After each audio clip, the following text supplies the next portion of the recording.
Hi, just wanted to take you through this tennis trade. Just playing about in the Hong Kong Open. First thing we need to do is to do a little bit of pre-match research. You can do it at tennis24.com.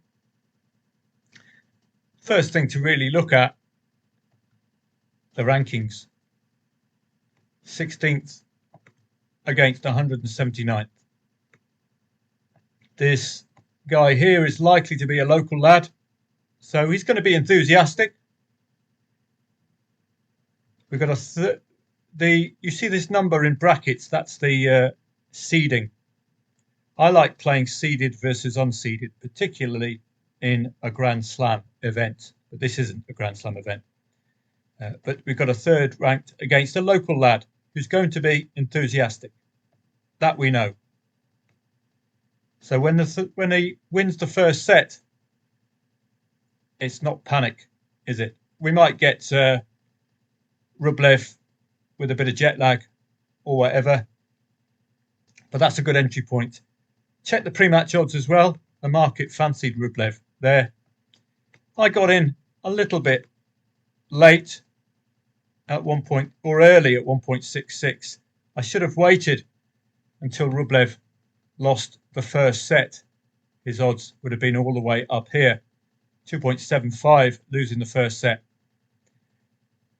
This is going to be the first port of call for traders, is to break through that 2.5. If he can do that, the next stage will be to break through this 2.25. You can see couldn't quite break through there, but broke through there because he's won, or he's broken in the second set. He's broken his opponent in the second set and gone on to sneak 5-2 lead. I've already got out, now on the cusp of winning that second set to make it 1-1. I'm quite happy with that. I could stay in and seek 90 plus pounds green screen, but I've backed it. I've laid it 1.66, backed at 2.08. So nice and simple. And you can see with the Yibing Wu, where would you be looking? We talked earlier about support and resistance. You look at this 1.5, the market's not letting him get under 1.5. So you got 1, 2. What are you going to do on a third occasion? You're going to be laying him at 1.5. Low enough odds. And off Rublev goes.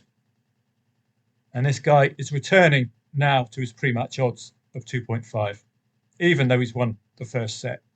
So it's a nice quick look at tennis trading. This is the kind of move you want. You want a strong favourite against a local lad who's full of enthusiasm, but he's woefully outranked.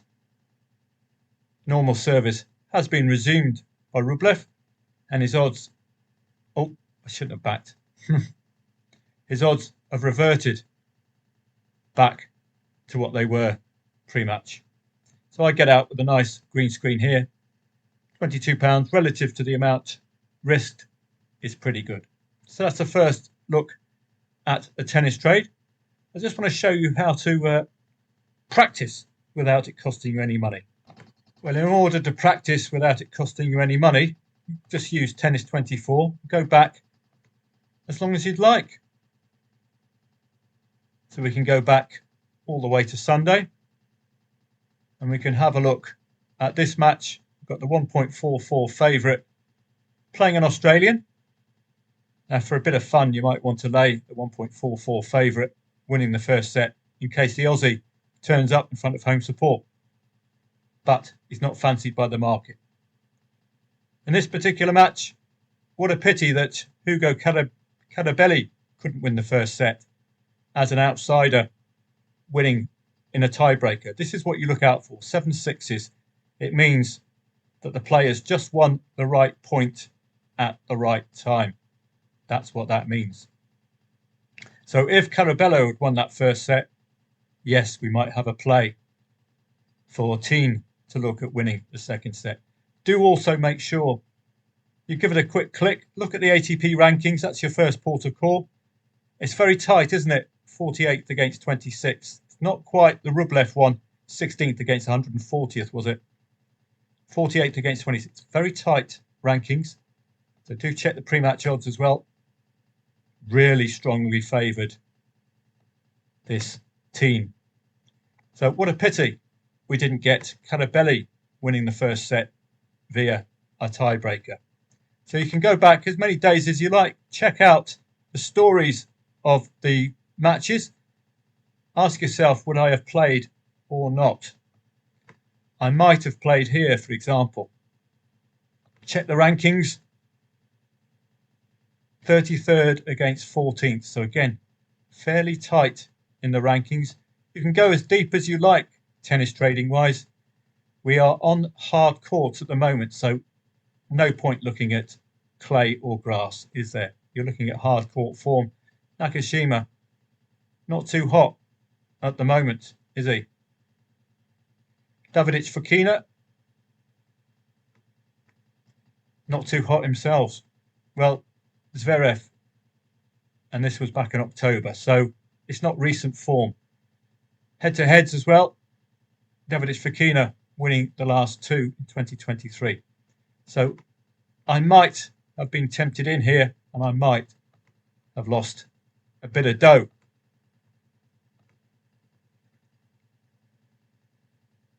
So we can have a look at some other examples from previous days gone.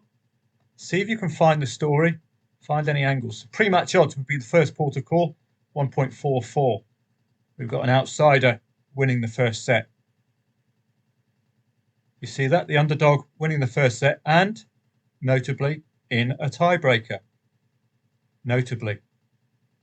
So he's just won the right points at the right time. If you want normal service to be resumed, 1.44 favourite, you're going to be laying Mapeshi Perekar. Hopefully Taro Paul will win the second set, which he does. And that's you're out. It doesn't matter what happens in this final set. I think as a tennis trader, unlike the football, you get out at the first occasion. With a football, sometimes you can stay in.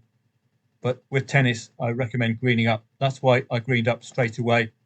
Although Rublev is likely to go on now and win with relative ease.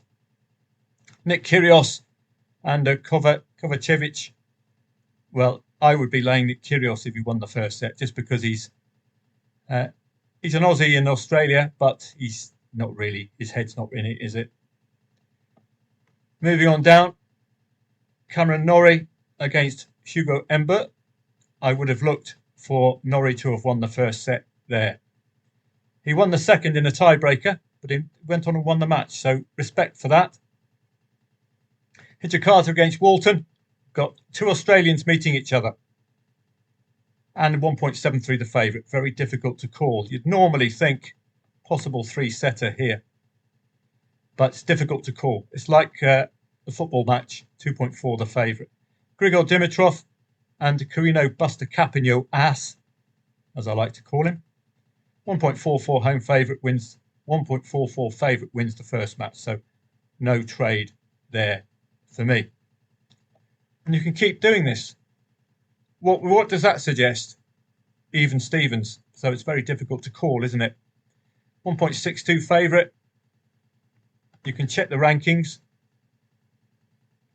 What I like to do, 52nd against 51st. It's far too tight. And there's Mikel Arteta. What's he doing playing tennis? Rankings are too tight. That's a positive. You could say, because the rankings are so tight, you take on the favourite, wouldn't you? And we might have missed our opportunity to take on the favourite because it's the underdog who won the first set. So you want the favourite to win the first set for you to get a little bit of value there. Does that make sense? Muller and Kekmanovic, 51st against 52nd. 51st is the odds-on favourite. So in that regard, you'd have want Kekmanovic to have won the first set. And if you can get reasonable value, you want low odds as a layer, big odds as a backer. And you might have looked at Muller to win the second. Sonego against Sakamoto, 1.44 home favourite, wins the first set. So no problem there. Mr. Wong, 1.73 against 2.1. No strong angle for me at all. Here, again, the favourite wins, 1.62, losing the first set. Mo, Tabilo, and Mo. I don't know these players at all. Look at the rankings as well. 81st in the world rankings against 285th. Are you going to be trusting 81st? So have a think. It's like playing in the English Championship or English League One when you go outside the top 20, the top 30 in the men's and women's game. Think of that like playing English Championship, League One, League Two. You're going to be very cautious then, aren't you? You can have a look as well at the first match. How did it eventuate? Was it tight? Only lost the one service game, and that came at the very end of the match. So arguable. Did he have a break point, Tabilo?